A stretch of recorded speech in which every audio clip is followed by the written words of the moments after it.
Welcome to the Campus Outreach Staffcast, a podcast produced by CO staff for CO staff. I am your host, John Elam, and with me is the Campus Outreach Serve Executive Director, Kent Bailey. Glad to be here with you today, Kent. Thanks, John. Good to be here. We are excited to have Natee on the Staffcast today. Kent, would you please welcome Natee to the Staffcast? Ajahn Natee, it's such an honor to have you here with us. I've had the privilege both of meeting you and getting to know you a bit, but mostly of just hearing of the great impact that you have had, not only there in Bangkok, but across Thailand, and then specifically in the encouragement and the equipping of the staff there in Thailand. You've been doing trainings and things with them for so long. We're just very, very grateful for your life, your ministry, and to get to have a podcast time with you is just a great honor. So thank you for being with us here today. Well, thank you very much. That's a very kind introduction. Thank you. Well, you have one of the most interesting stories that I think I've ever come across. And when someone mentioned to me, oh, there is this great teacher here in Thailand, and he actually had some seminary experience in the U.S. and even a lengthy stay in the U.S., I was just like, you're kidding. And so could you tell us just some of your story? And that would be so encouraging to us. So I was born in Thailand, and when I was 11 years old, I was sent to go to school in Singapore. So I was there for about 5.5 years. And then after that, just went stateside for the next 18 years. So I went to a military school for one semester. It's in the middle of Missouri. Okay. The town is called Boonville, and it's actually at that time was just like it is sound. And then it didn't have a McDonald's. I had one small Dairy Queen, and there were 2 high schools, and the military school I attended was one of the high schools. And then after that, I went to Washington University in St. Louis, did my bachelor and my master's in electrical engineering. And my first year at WashU, I became a Christian through a local campus ministry. And after that, just stay on and start working as engineer for about 10 years. During that time, I volunteered for Young Life. And also start going to seminary part-time because I thought that if I'm going to teach the Bible, I better know something about it, I guess. Very good. So I finished my MDiv in 8 years. It took me 8 years to finish MDiv. Very good. And then after I came back to Thailand and then did some church planting and came back for more school in the States, and then went back and doing church planting and also taught at a seminary.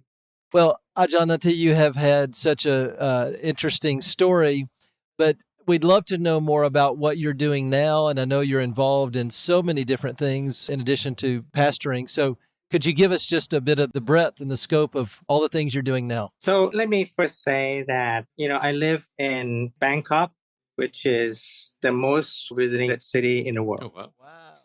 Okay, so last year there were 22 million people visiting Bangkok. The second city is actually Paris, which is 19 million, and London came in third. Wow. Okay? So if you have not been to Bangkok, you have to come. Along with everyone else. Yes. Along with everyone else. Okay. So maybe I'll tell you about my family first. So my wife, B, so she's sort of my co-labor XO, That's great. That's great. So early on in our marriage, we decided we're going to do everything together. Okay, so whatever she's not ready to do at that time, we sometimes put it on pause until she's ready to do. Pretty much everything I do right now includes her. Okay, and then I have 2 kids. Macy, she's 17. She's our kind of overachieving tennis player. Great. So, that's great. Okay. And then Menno, he's more like a laid-back artist. Okay. Okay. Menno is 15 years old. So I wear a number of hats. So the first one is I'm a pastor of Grace City, Bangkok. So the church has been planted a little bit over 10 years ago. It is a bilingual.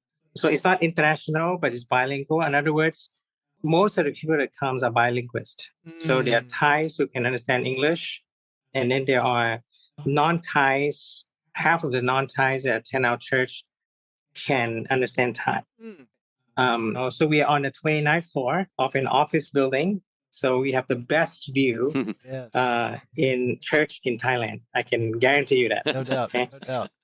And then I'm a movement leader for City to City Thailand. So City to City, some of you may know, we focus on supporting gospel-centered movement. We do church planting, but we also do church revitalization, and we focus in major cities of Thailand. Okay. And last thing, I'm a chairman of the Evangelical Fellowship of Thailand, Bangkok and vicinity chapter. So this area includes about 500 churches in Bangkok and 9 other provinces around Bangkok. Okay. I do some theological education now. I used to teach in seminary, but right now I don't teach full-time in seminary, but I do more non-formal theological training, around the country. Great. And I know our Campus Outreach staff there have benefited from that so greatly. So thank you. And I've just always been so thankful for the gospel centrality that is just so evident with you. And all of us have probably a story of that, a journey of that certainly begins at even before salvation, but at salvation. But then there's just a deepening along the way of our understanding and application of the gospel.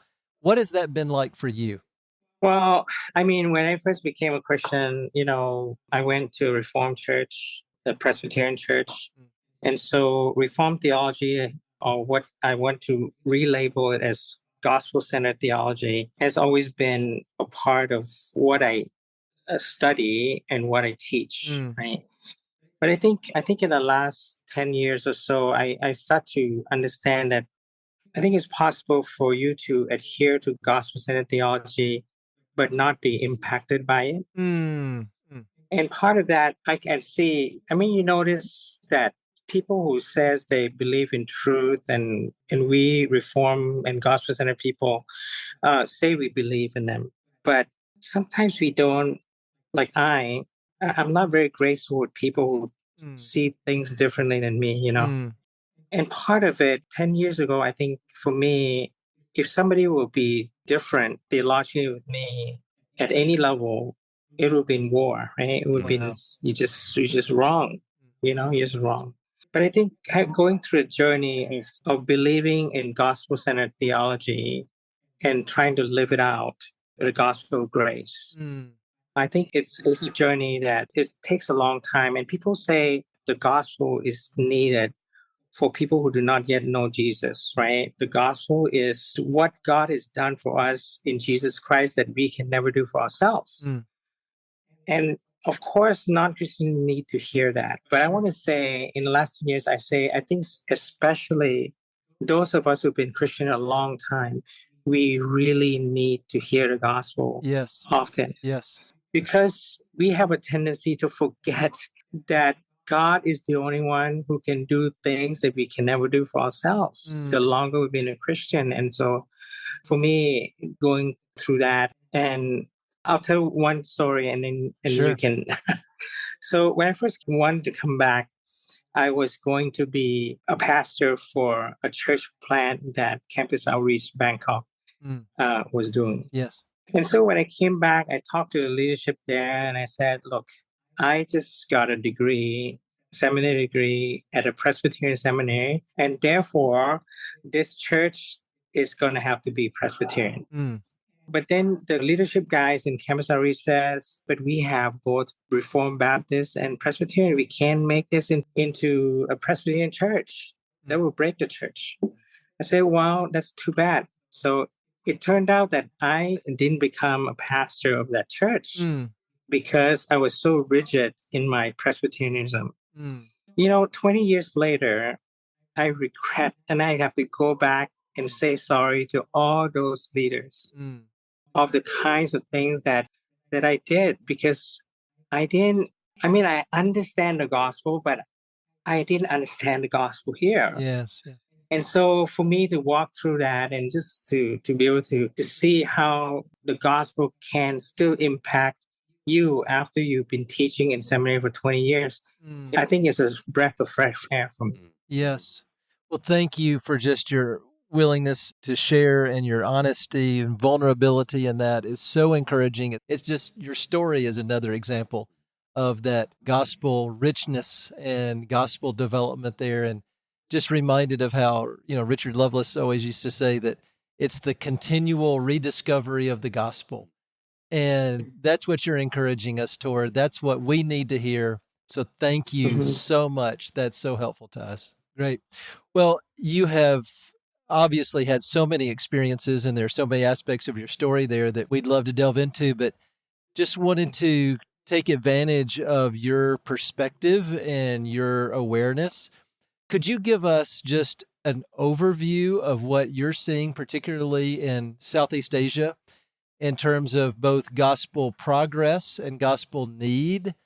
That would just be so helpful to us because there are clearly so many unreached people there, but also God is doing so many things there that you're such a big part of. So if you could give us kind of a broad overview, then we'd love to narrow in. Yeah, I think this is a very difficult question to answer because Asia is so big, Yes. So it's difficult to pin down, but I think there is a movement of sort of the gospel kind of having a rejuvenation in Asia. Right now, I'm part of City to City Asia Pacific, and Asia Pacific was actually one of the first movement from Redeemer City to City. Yes. And I think it's just growing, I think when 10 years ago, I was one of the handful of countries that had City to City, but now I think there's almost like 30 countries right now in Asia. Wow. And it's just different movements being started. But one of the things that is happening in Thailand is that I think we have a movement already before the gospel movement came. The church planting movement and the people working together to try to evangelize Thailand and to do church planting here. So I think our job here is a lot easier. I think we are here to put the gospel DNA into that movement, And I want to say that we are doing this in collaboration, right? We don't see ourselves as the greatest thing, and we don't see ourselves as the only thing, but we see ourselves more as somebody who can fill up a tank of gasoline to any brand of cars, and that gasoline is the gospel. Man, that's great, and right. the gospel, when it's filled in any type of cars, whether it's big cars, a bus, or tuk-tuk or motorcycle, it makes the car run better. Yeah. And so we are excited to be a part of that. That's great. Well, you have been both a participant in and also an observer of what God has been doing there in Thailand for so long. And what would you say is most encouraging to you about the gospel progress that is occurring in Thailand today? Well, I want to say, I think the most exciting thing are the young people. When I was growing up, I think my generation, we adhere to rules and we adhere to the context, to culture, Yes. quite well. But the younger people today is not like that at all. Now, you can look at it from a positive or negative point of view. You can say, well, these are just a bunch of rebellious people, But you can also say, these are the folks who are not tied to the traditions, but they're looking for authenticity, for honesty. They're looking for truth, Yes. And in some ways, I think the younger generations are much more open because how much more can you be authentic, right? With the gospel. That's The right. gospel calls us to be authentic, to be able to face our own sin, to be able to admit to the God of the universe that we can't save ourselves, that we need Him. So I think that's why it's exciting to see the young people are being more open to the gospel than my generation has been. Well, you touched on a topic there that I wanted to ask about just in terms of culture, because it appears from an outsider standpoint like myself that for so long, Thai culture was pretty much the same. It didn't change a lot. And then it seems in the last few years, there's been some pretty significant change. Even as we're recording this podcast within the last few days, the government has made decisions to move in new ways and do some culturally different things. How are you observing the culture changing? And then I know your outlook, of course, then is to say we need to be applying the gospel within the culture. But what changes are you seeing, and how do you believe that Thais will be ready to then speak the gospel into that culture? Well, I mean, definitely, it's not just Thailand, but you see a change with this generation all over the world, just all over the world. I think people are much more open to something different, right? Something that, and Thailand is no different, I think you can look at it negatively and say that, you know what, this is too much change all in one time, right? For example, they just passed the equal marriage law. Yes. And open for LGBTQ to actually have a legal marriage. And you can actually have in vitro to have kids. Wow. You can adopt, of course, you can do that already. So it's much more widely open. And I think we as Christians, of course, we do have to have prophetic voice in any culture that we belong to. But at the same time, that prophetic voice has to come from a gospel mindset. Yes. Right? That is not, it's not a moralistic mindset of saying that all these guys are going to go to hell and we can't be a part of this. But how do we help the culture to understand that human beings, whatever your external sin display itself out to be, we are all sinners that needs redemption from the Lord Jesus Christ. So how do we address those rather than to say you're just a bunch of sinners that is going to go to hell? But how do you do that and do it well? I think that's where Christians has to adapt to the kind of change that's going on, not only in Thailand, but also all over the world. So true. So good. That's so encouraging, so helpful to us. And I know that your heart, Ajahn Natee, is for church planting, obviously. So thankful for that. If you could give us just a bit of the scope of Thailand, if you were in charge of church planting for all of Thailand, for everyone, what is the need there? If you said, we'd love to see this many churches planted in the next few years, or the need is for, this many churches to be planted, give us an idea of just the need for church planting there in Thailand. Well, I mean, you always can have more churches, no matter what goal you have to begin with. There's not enough churches right now. So let me give you an example. My church, Grace City, Bangkok, we reside on the 29th floor of PS Tower. Yes. And that's in the middle of Seoul, which is business district in Bangkok. And so a few years ago, I met with one of the pastors and invite him to come and plant a church on the 24th floor, 5 floors down. Wow. Okay. And he did. He came over and he planted church on the 24th floor. And that church is 200 plus right now. Ours is about over 100. And then not so long ago, we helped a Baptist church plant.